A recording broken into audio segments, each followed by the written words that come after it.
Pink ribbon या pink टोबर ये दोनों एक ही चीज़ को सिग्निफाई करते हैं और वो है जी ब्रेस्ट कैंसर अवेयरनेस। और इस हवाले से मैं सिर्फ दो फिगर्स आपके साथ से शेयर करूंगी। पहला फिगर है 40,000 खवातीन, ये बहुत बड़ा फिगर है और ये सालाना बुनियादों पर ये फिगर हमारे सामने आता है। 40,000 खवातीन हर साल ब्रेस्ट कैंसर की वजह से अपनी जान से हाथ धो बैठती हैं और ये वो कैंसर है जो कि अगर इसकी वक्त पर तशख़ीस हो जाए तो ये बिल्कुल काबिल इलाज है।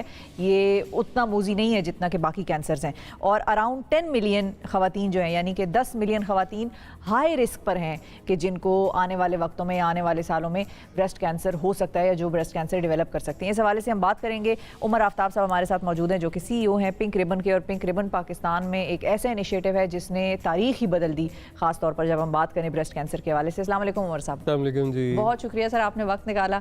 और जब भी हम आपको देखते हैं मेरे जहन में ये सवाल आता है, ये सवाल का जवाब आपने मुझे दे दिया था एक और मौके पर, लेकिन मैं चाहूंगी कि आप नाजरीन को भी ये बताएं, क्योंकि वो भी ये सोचते हैं कि डॉक्टर आप हैं नहीं और एक मर्द है, और मर्द को खवातीन के इतने संगीन इशू का इस कदर क्यों शिद्दत से एहसास हुआ कि उसने पिंक रिबन इनिशिएटिव शुरू कर दिया पाकिस्तान में। मैं जी अपने बड़ी यंग एज से एक्टिविस्ट था, बहुत सारे इश्यूज़ पे काम करता रहा, जिसमें ख़ास तौर पे वुमेन इश्यूज़ पे, वुमेन एम्पावरमेंट और इकोनॉमिक एम्पावरमेंट फॉर वुमेन। तो मेरी एक कुलीग जो है इनिशियली उनको ब्रेस्ट कैंसर डायग्नोज हुआ, और हालांकि वो एक एफ्लुएंट फैमिली से थी, वो बेस्ट पॉसिबल ट्रीटमेंट जो हो सकता था वो उनका हुआ। बट वो जब भी हॉस्पिटल जाती थी तो वो देखती थी कि उनके इर्द गिर्द जो ख़वातीन थी वो इंतहाई यानी फंगेटिंग कैंसर के साथ रिपोर्ट मतलब आई होती थी, कि जो यानी जिसके साथ आप बैठ नहीं सकते, इतनी स्पेल आ रही हो। तो इनिशियली तो she thought of starting this awareness program, और क्योंकि मैं काफ़ी एक्टिवली बहुत सारी चीज़ों में था तो उन्होंने मुझे रिक्वेस्ट की कि मैं उनको हेल्प करूँ इस कैंपेन को डिज़ाइन करने में और इसको आगे लेके चलने में।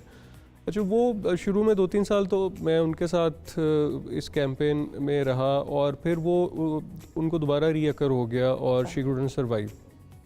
उस वक्त तक आई वाज क्वाइट इन्वॉल्व्ड, और ये इतना बड़ा इशू कि और फिर ये कि इस पे बात बिल्कुल नहीं होती थी कोई। अच्छा, जब हमने ये शुरू की कैंपेन, कोई और इसके ऊपर काम नहीं कर रहा था इस इशू के ऊपर, इतना बड़ा मसला। और जब हमने अपनी कैंपेन का आगाज़ किया 2004 में, तो जितने टीवी चैनल्स थे सब ने इसको ब्लैकआउट नहीं जी, ब्लैकआउट किया पहली दफ़ा। तो उन्होंने कहा जी ये बी वर्ड जो है ये तो हम टीवी पे ले ही नहीं सकते। तो इनिशियली 10-12 साल तो हर लेवल पे हमें सिर्फ यही एफर्ट करनी पड़ी कि इस इशू पे बात शुरू की जा सके, क्योंकि एक इतना बड़ा इशू जिससे हज़ारों लाखों कीमती जानें हर साल ज़ाया होती हैं, उस पर अगर बात ही ना हो सके तो फिर देखेंगे आगे कैसे चला जा सकता है। तो अभी भी मुझे ये लगता है कि ठीक है, पिछले अब 3-4 साल से एक नेशनल हेल्थ एजेंडा के तौर पे इसके ऊपर बात होनी कम से कम शुरू हुई है। वो जो एक बैरियर था कम से कम एटलीस्ट वो ब्रेक हुआ है, लेकिन आई थिंक जितना बड़ा इशू है अभी still we need to go a long way on that. अच्छा, अब ओवर द इयर्स, क्योंकि जाहिर है बहुत साल हो गए हैं इस कैंपेन को और आहिस्ता आहिस्ता इसमें तेज़ी आई है। वाने सदर में इतने हाईएस्ट ऑफिस से अगर इसकी एंडोर्समेंट आए और वो भी ये कहें कि भाई ये बहुत सीरियस इशू है और इसको एड्रेस करने की ज़रूरत है, तो फिर लोगों में और ज़्यादा अवेयरनेस आती है। क्योंकि हमें आपको कोई सुने ना सुने, सियासतदान को तो बहुत सारे लोग सुनते हैं। तो ओवर द ईयर्स आपका क्या ख्याल है कि कहाँ कहाँ आपने जो अपने लिए एक चेक मार्क रखा हुआ था कि ये मैंने अचीव करना है, तो ये आपने अचीव किया,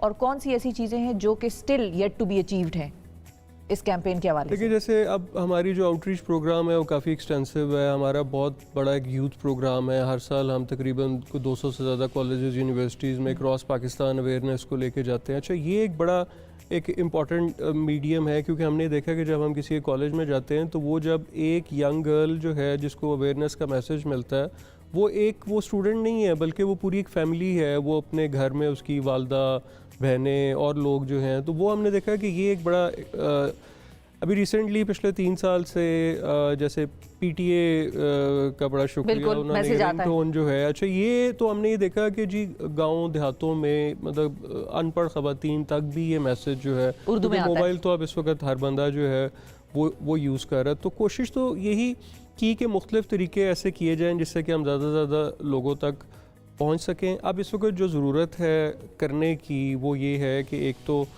हमें थोड़ा सा प्रिवेंशन के एलिमेंट को देखना है कि आखिर क्या वजह है कि पाकिस्तान में इस खित्ते में सबसे ज़्यादा ब्रेस्ट कैंसर है।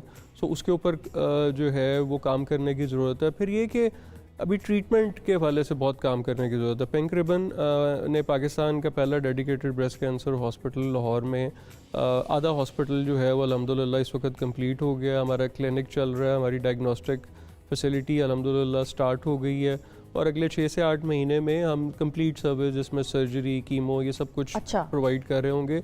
लेकिन स्टिल हमें इस तरह के मॉडल्स को और बहुत रेप्लिकेट करना है, क्योंकि जितना बड़ा इशू है और पाकिस्तान में जितनी ख़वातीन की आबादी है उस हिसाब से तो अभी ट्रीटमेंट की एक्सेस जो है वो एक बहुत बड़ा इशू है। फिर ये कि अफोर्डेबिलिटी ऑफ द ट्रीटमेंट, क्योंकि महंगा भी बड़ा है, बहुत महंगा है। अगर कीमो का अगर किसी को पूरी साइकिल लगवानी पड़ जाए तो वो ऑलमोस्ट कुछ 2 मिलियन प्लस तक की वो साइकिल है। तो उसके ऊपर भी हम गवर्नमेंट के साथ मुख्तलिफ लेवल पे बात कर रहे हैं कि कैसे जो है वो इसकी प्राइस को कम किया जाए और मॉलिक्यूल्स किस तरह अवेलेबल हों। तो ये जब हमने कैंपेन शुरू भी की तो हमारे लिए बड़ा चैलेंज था कि हमने सिर्फ खौफ पैदा नहीं करना, बल्कि ये कि एक होलिस्टिक वे में इसको कंप्लीट एक उसका सोल्यूशन भी और उम्मीद दिलानी है उनको कि भाई ये क्योरेबल है। जाते जाते उमर साहब, ज़ाहिर है इस इशू पर बात तो बहुत ज़्यादा हो सकती है और करनी भी चाहिए और हम वक्तन फ़वक्तन अक्टूबर में करते भी रहेंगे बिकॉज इट इज़ पिंकटोबर।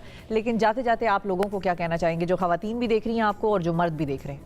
देखें, ब्रेस्ट कैंसर एक कैंसर है, हमें उसको एक बीमारी के तौर पे लेने की ज़रूरत है। और ये जो विमेन सेक्सुअलिटी के साथ एसोसिएट करके इसको जो हमने एक टैबू बनाया है और इस पे जो हम इसको छुपा लेते हैं, आई थिंक इस टैबू को हमें तोड़ने की ज़रूरत है। वेरी इंपॉर्टेंट, बहुत शुक्रिया अदा करेंगे and you are doing an amazing job sir.